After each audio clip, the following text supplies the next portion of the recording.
penitenciaria es un estilo que simplemente adopté. Pero yo te quiero preguntar, en la metodología de la enseñanza que me sugiere, yo con el libro de las 24 horas de la pasión inicié, pero al empezar lo hice al contrario de lo que tú sugerías hace rato. O sea, el libro de la Virgen fue después de la, sí, de la pasión. No pasa nada. Pero entonces ahora con ellas lo veo en los meses de mayo, agosto y octubre. Son dedicados al libro de la Virgen.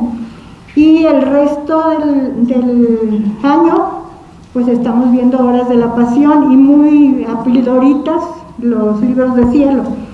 Es muy variada la asistencia de las presas, perdón por usar la palabra así que se me hace peyorativa, pero bueno, es muy variada porque a veces tengo 3 personas y lo más que ha habido son 30 quizá, o mal, como ya se habrá encomendado al Espíritu Santo, ya he pedido ayuda divina, pero ahora pido ayuda experta. Gracias. Bueno, para grupos de pastoral penitencial, pues primero y antes que nada hay que hablarles sobre todo de lo que es la conversión, el pecado, la confesión, la comunión, bueno, aún antes que eso, ¿quién es Jesús? Cómo vino a redimirnos y sacarnos de todos los pecados, qué es el pecado, los 10 mandamientos, todo esto, o sea, que viene siendo una catequesis, una evangelización. O sea, tomemos en cuenta el nivel espiritual en el que se encuentran, ya que haya un arrepentimiento, un querer acercarse a Jesús, pues entonces ya, o sea, ya una confesión. Bueno, entonces sí, ya empezar con las horas de la pasión y luego con el libro de la Virgen, pero siempre en ese nivel de catequizar y evangelizar, porque recordemos pues que esto de Luisa es como que el culmen de toda la santidad que ha habido, es el coronamiento de todo. Entonces necesita ya llevar todo este camino espiritual de conversión primero, de acercamiento, de frecuencia de sacramentos, de amor a Jesús, etcétera. Ahora bien, para grupos en general, con la experiencia, bueno, que hay tantos grupos por ahí que funcionan, pues les podríamos decir que en el grupo, si ya trataron a lo mejor lo de las horas de la pasión, lo de la Virgen, en el grupo puede servir para ir avanzando más también en el libro de cielo, en los volúmenes directamente, para que sea un alimento pues que vaya siendo surtido y no repetitivo, ¿no?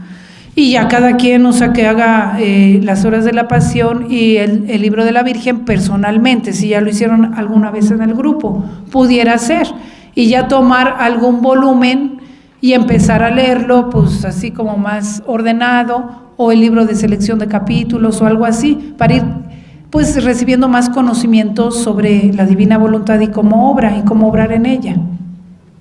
Bueno, eso sería mi sugerencia.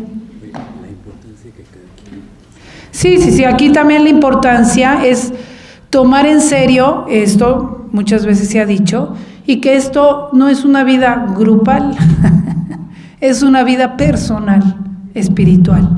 Y entonces en el grupo pues es un apoyo, una ayuda que tiene que ir apoyando esa vida espiritual personal. Sí, pero hay que tomar cada quien su propia responsabilidad de decir, yo, como dijo también el Padre en la mañana, ¿no? O sea, relacionarse personalmente cada quien con Jesús, tomar su lectura es bellísimo, de verdad. Yo se los recomiendo, si es que no lo han hecho, tomar los volúmenes e irlos leyendo aún de manera personal, diciendo, a ver Jesús, ilumíname, Virgen Santísima, Madre mía, ilumíname, y a ver, quiero tomarme de la mano de uno, del otro, y yo empezar a hacer mi vida espiritual con ustedes. Entonces, van leyendo y van tratando de poner eso en práctica, a veces de meditar, y van a ver cómo van a ir avanzando. Y se disfruta muchísimo porque uno llega como que a sentir realmente que está Jesús ahí, hablándote por medio de los escritos.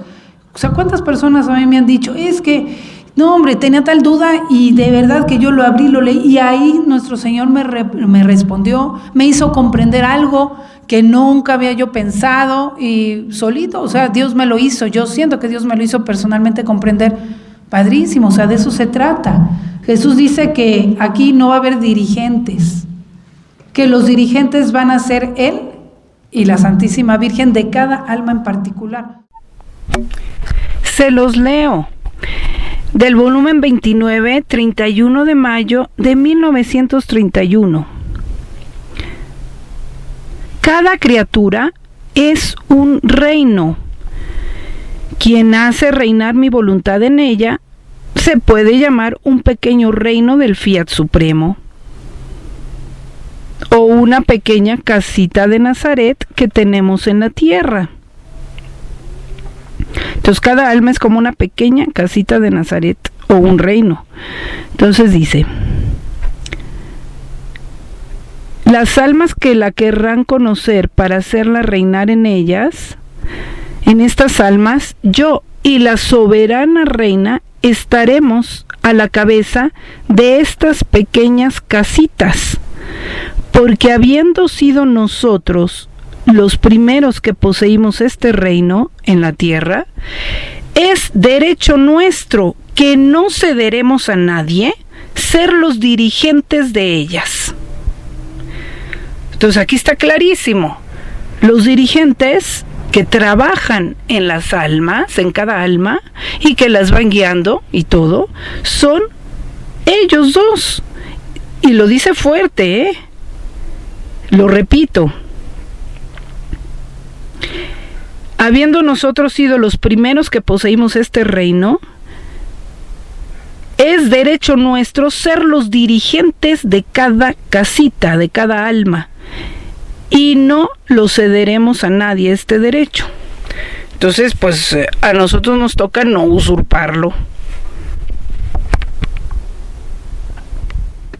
Estamos viendo cómo ellos te van a dar el alimento, te van a dar todo.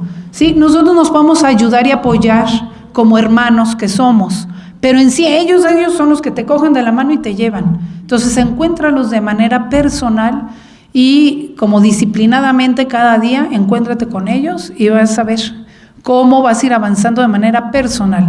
Y a la vez, si estás en un grupo, pues entonces a la hora que ya se encuentran en grupo, pues se van a enriquecer más, porque si todos van avanzando, pues el grupo se va a enriquecer también.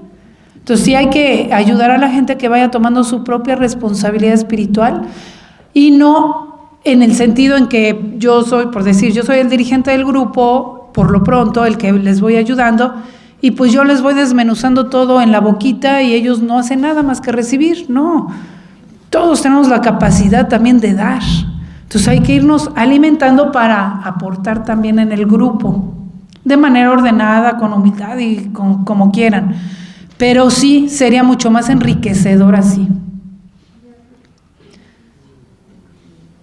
Porque si no, también ¿saben qué pasa? Que se va uno ateniendo al paso del grupo. Y también esto es muy personal, o sea, no todos tienen la misma circunstancia en un grupo, las mismas vivencias, los mismos problemas, las mismas circunstancias.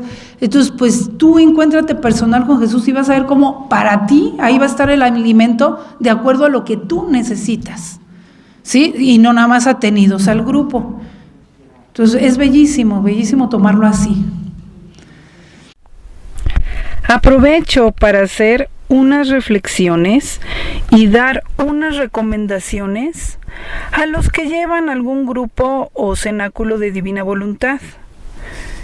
El que lleva o coordina un grupo, recordemos, es para ayudar a las almas a que conozcan esta doctrina, esta ciencia de la divina voluntad, a que la entiendan mejor y a asistirlas un poquito, ayudarlas en su caminar en la divina voluntad. Es decir, es para secundar la acción de Dios, porque en realidad el que trabaja en las almas es Dios.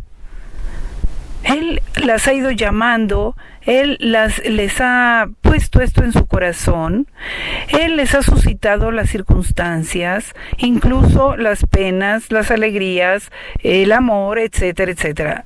Todo Dios está trabajando en cada alma.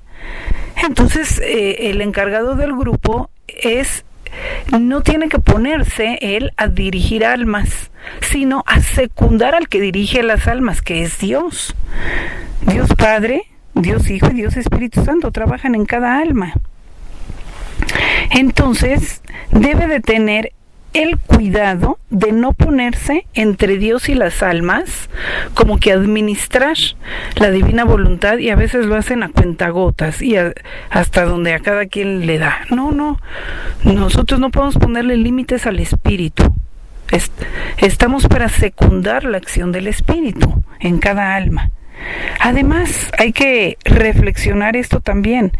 Cada alma es valiosísima para Dios y amadísima por Dios. Entonces, nosotros también, para las personas que llevan almas o que acompañan almas, también deben de tener este espíritu de apreciar y amar cada alma y tratarlas con caridad, con respeto, incluso diría yo con delicadeza, porque las almas son a veces, de cuidado. Y tener mucho cuidado, porque miren, si por descuido, por ignorancia, por falta de conocimiento o de formación, en algunos puntos tendrían las consecuencias de que eso repercute en las almas. Entonces hay que tener mucho cuidado de esto, de no ir a deformar a las almas, no poner o revolver las propias interpretaciones para no irlas a desviar, menos imponer los propios criterios, aún en nombre de que esa es la divina voluntad, pero no imponer, no amenazar, no presionar. Dios no presiona, Dios atrae, Dios ilumina, pero deja libre a cada alma para que vaya decidiendo y uniendo su voluntad libremente a Él. Pero no amenaza, ni presiona, ni impone, tampoco juzgar. Nosotros no sabemos cada alma cómo es, qué ha pasado en ella, el trabajo de Dios en ella, y las gracias o las que no le ha dado Dios todavía. Entonces, mucho cuidado, y menos llegar a manipularlas o a despreciarlas. ¿Por qué? Porque si se echan esta responsabilidad, pues tendrán que dar cuentas a Dios de cada alma. Entonces hay que realmente encomendarse mucho a Dios y fundirse mucho en Jesús, en sus sentimientos, en sus palabras, en sus pensamientos, en su amor y caridad hacia cada alma, para no ir a errar. También quisiera decirles a las personas que asisten o están en algún grupo, que sepan distinguir qué sí y qué no en los grupos. ¿Sí? Tengan claro, una cosa es la fuente. ¿Cuál es la fuente? La obra que Dios hizo en Luisa, es decir, Luisa, las enseñanzas de Jesús a Luisa sobre el vivir en la divina voluntad, los escritos de Luisa. Esa es la fuente. Esto está en la iglesia depositada, así quiso Jesús depositarla en su iglesia. Eso es una cosa.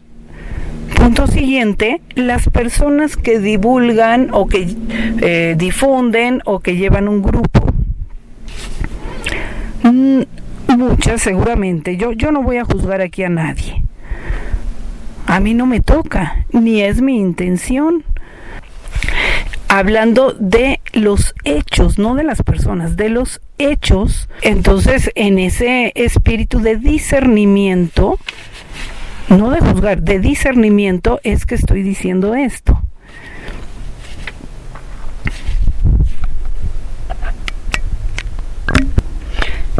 De manera que hay algunas personas, incluso queriendo pensar que tienen muy buenas intenciones, o grupos, que a lo mejor no tienen plena comunión con la iglesia, tienen ese hecho de no tener plena comunión con la iglesia, o no tener ese espíritu eclesial, o usar algunos modos humanos que hacen daño a las almas. ¿Sí? ¿Cómo distinguir y discernir esto? Bueno, nuestro Señor a Luisa le dice en los volúmenes que hay que fijarse en los efectos interiores que produce en uno mismo, en nuestros efectos interiores. Entonces, si algo te produce turbación, confusión, inquietud, te quita la paz, ya no es tan clara la luz, te provoca desánimo, te provoca también tristeza. Bueno, estos no son efectos buenos. Esos efectos no produce realmente Dios. En cambio, cuando te produce o hay en ti una luz clara en tu inteligencia de que vas comprendiendo una verdad más,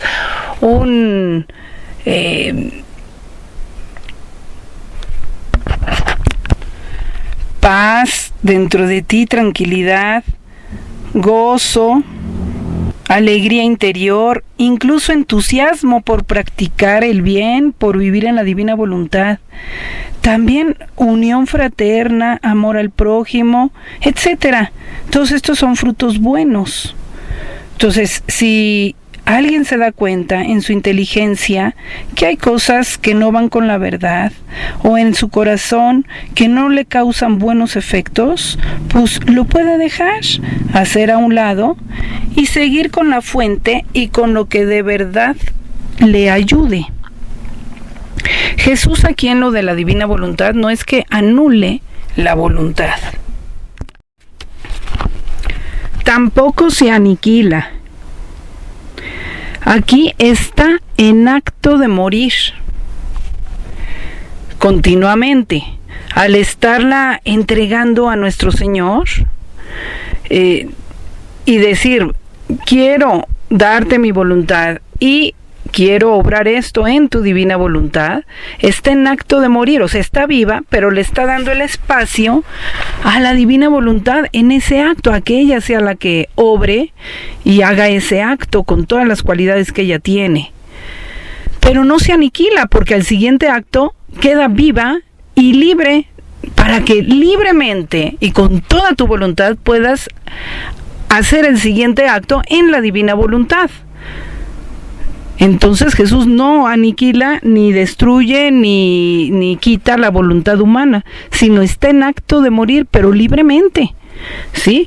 Entonces eso es una cosa continua, de manera que no es que, hay que entender bien esto, no es que cuando tú entregas la voluntad te quedas sin voluntad y ya nunca más decides nada en tu vida. No, eso es anular la voluntad, como si no la tuvieras, la tienes como si no la tuvieras, y eso no sirve tampoco ni para vivir en la divina voluntad, porque Dios quiere la voluntad libre y viva en este sentido para que al siguiente acto vuelva a estar en acto de morir, pero te la vuelve a dejar para que al siguiente acto otra vez libremente tú quieras darle el espacio a la divina voluntad, y en ese acto tu voluntad no tiene vida, sino le da la vida a la divina voluntad, y se va formando así la vida, no de la voluntad humana, aunque exista, pero no le da vida en ese acto, sino le da vida a la voluntad divina, y se forma la vida de la voluntad divina si es de manera continua esto.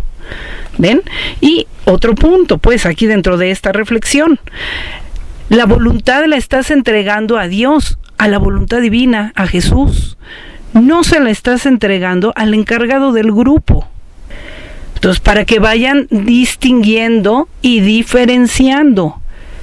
Y que aquí realmente se puede decir que es cuando la voluntad humana encuentra su plenitud, no en sí misma, sino en la voluntad divina. La plenitud de la voluntad humana es que fue creada para dar vida a la voluntad divina, y así queda liberada de todas las pasiones desordenadas, de todos los temores, de todos los males que acarrea el hacer la voluntad humana separada de la divina.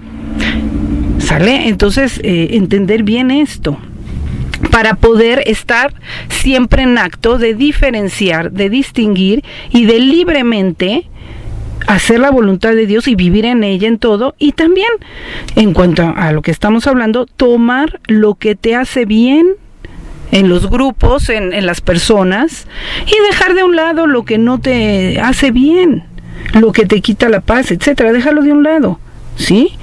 Porque recordemos, pues, la sustancia y la obra la hizo Dios en Luisa, en sus escritos. Fuera de Luisa, nadie somos indispensables ni necesarios para que tú llegues a vivir en la divina voluntad. Esto lo dice nuestro Señor en un capítulo, bueno, muchas veces, pero vamos a leer este pedacito del capítulo del volumen 12, del 29 de enero de 1919, donde le habla de que el primer eslabón que conjuntó el verdadero vivir en mi querer, que conjuntó la divina voluntad con la voluntad humana, fue mi humanidad. O sea, la humanidad de Jesús. En ese primer eslabón, luego le explica, está unido indisolublemente la Santísima Virgen. Ahora, el segundo eslabón de conjunción con la humanidad de Jesús es Luisa. Dice, te he escogido a ti como segundo eslabón de conjunción con mi humanidad. Y luego dice, y después a tu eslabón de conjunción conmigo serán unidos los demás eslabones de las criaturas, y tendré una corte de almas que vivan en mi querer. Y estas de todas las clases, vírgenes, sacerdotes y seglares, cada uno según su oficio. Entonces, vean, analicemos. Aquí no dice que a su eslabón de conjunción de Luisa se va a unir primero unos poquitos eslabones y luego a esos eslabones otros eslabones. No, aquí no hay entre Luisa y las almas, no hay otros eslabones intermedios.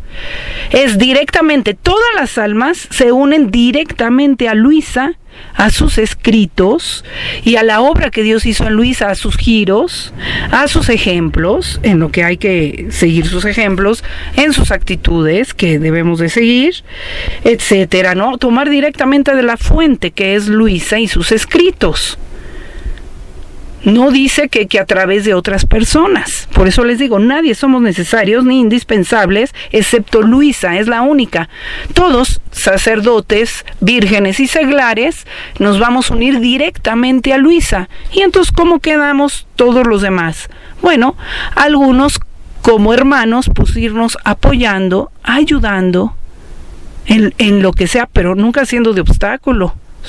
Entonces, apoyando, ayudando, incluso entusiasmándonos, animándonos unos a otros con espíritu verdaderamente caritativo y fraterno, según la voluntad de Dios, eso sí.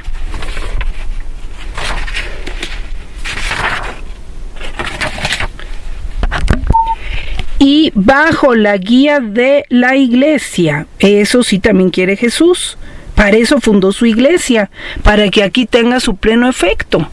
Bajo la guía de la iglesia, de su doctrina y también de su disciplina, para que no nos desviemos. Pero viene la asistencia divina porque está en conexión con la iglesia y Dios prometió a su iglesia toda esta asistencia divina para guiar a todos, como fue en el caso de Luisa. Sí, Dios, al estar insertado con su confesor y con su obispo, pues le venía la conexión con la iglesia, aunque ellos no en algún momento dado o en casos, pues no habían leído todo lo de Luisa o no lo entendían todo, no importa, pero le daba toda esa asistencia espiritual y insertación a su iglesia, pues porque estaba conectada con ellos y estaba sujeta en obediencia a ellos.